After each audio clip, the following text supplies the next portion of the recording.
BJP MP Laxman మీడియాతో మాట్లాడుతున్నారు. ఇప్పుడు లైవ్ చూద్దాం. 20% ఓట్లు 4 ఎంపీలను సొంతంగా గెలుచుకున్నాం. అది 2019 చరిత్ర.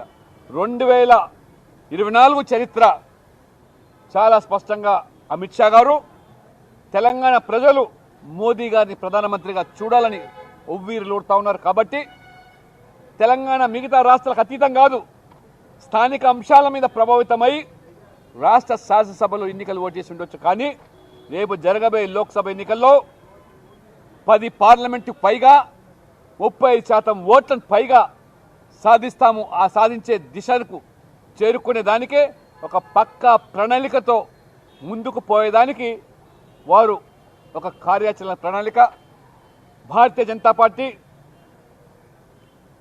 పెద్ద ఎత్తున ప్రజల్లోకి వెళ్ళి ఏ రకంగా ఇవాళ మోదీ ప్రభుత్వం అభివృద్ధికి పెద్దపీట వేసి పేదల సంక్షేమ పథకాలకు దళారీ వ్యవస్థ లేకుండా ఆ పథకాలన్నీ నేరుగా పేదల ఖాతాలకు బ్యాంక్ ఖాతాలు చేరుస్తున్నామో, దళారీ వ్యవస్థ లేకుండా అవినీతికి లంచానికి ఏమాత్రం కూడా ఇసుమంత అయినా మరి తావు ఇవ్వకుండా అది బీజేపీకి ఆ పాలన మాత్రమే సాధ్యమని నిరూపించిన చరిత్రగా